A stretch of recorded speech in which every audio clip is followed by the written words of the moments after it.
Bonjour, voici la seconde partie du montage de mon réservoir maison pour les eaux noires. Si vous n'avez pas vu la première partie, qui décrit les différents choix de conception, veuillez cliquer sur la partie en haut à droite de l'écran. Pour les gens intéressés à la construction seulement, vous êtes sur la bonne partie.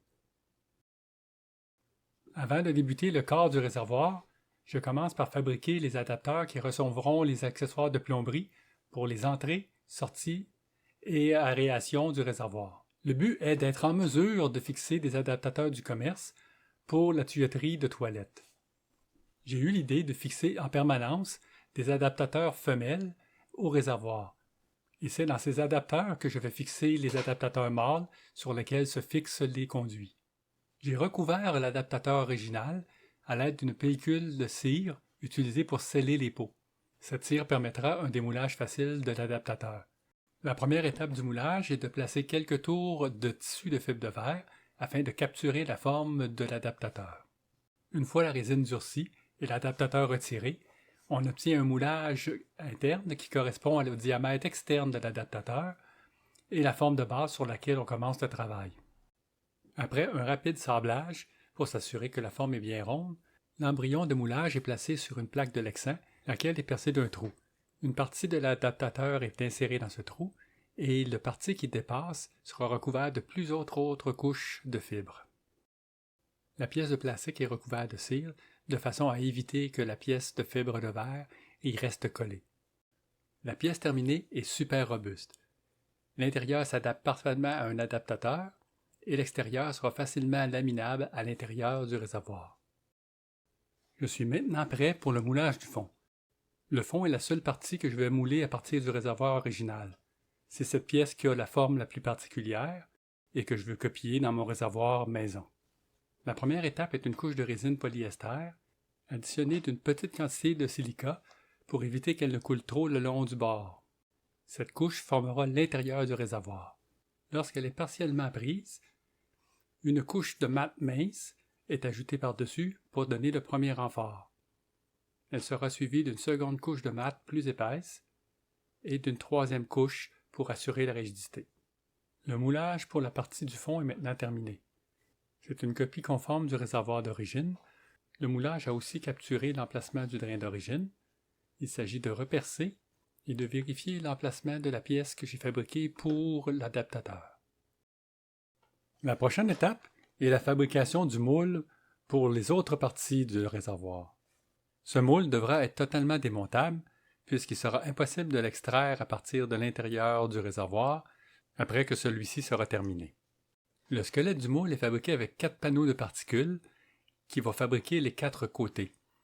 Un espace est réservé dans chaque coin afin d'y installer un quart de rond pour arrondir les coins du moule.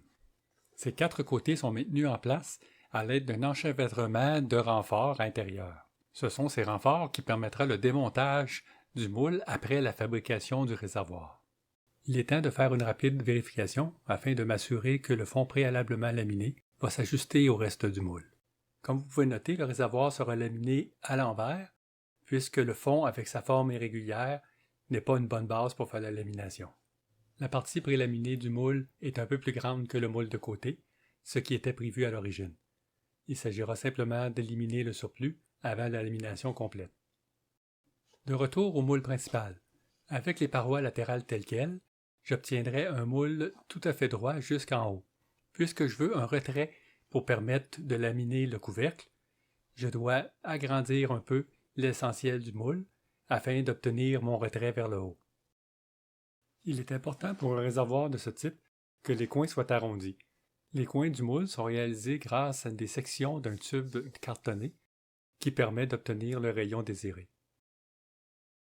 La lamination du réservoir débute avec l'ajustement et l'installation du fond préalablement moulé. Cette partie la plus complexe est déjà prête à recevoir les couches supplémentaires. Un système complexe de retenue qui utilise l'ouverture pour le drain est utilisé pour maintenir la structure en place. Après la lamination des premières couches, le système de fixation sera retiré. Toutes les couches subséquentes feront donc un ensemble complet du fond et des côtés. Il faudra une journée complète pour laminer complètement le réservoir. La fibre est appliquée 2 couches à la fois, une couche de mat et une couche de tissu. Un temps d'attente est nécessaire entre chacune de ces couches afin que la résine puisse partiellement durcir. Le changement apparent de couleur que vous voyez sur la lamination est dû à l'utilisation de deux marques différentes de résine polyester. Le lendemain, le réservoir est prêt à être démoulé. C'est le moment du grand test.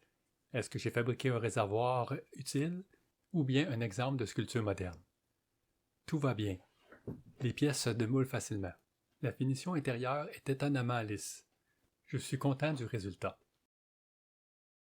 J'ai fabriqué le couvercle du réservoir de la même manière. D'abord fabriquer un moule, ensuite laminer celui-ci. C'est une pièce un peu plus simple que le réservoir principal. J'ai cependant décidé d'installer la ventilation sur le dessus du couvercle dans un renflement pour éviter tout risque de blocage.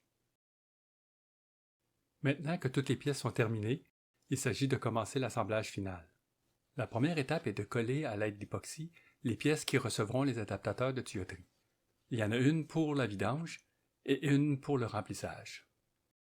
Une fois cette étape terminée, je peux fixer les adaptateurs de plomberie. J'ai utilisé pour ce faire du 3M 5200. La permanence de ce scellant adhésif n'est plus à démontrer.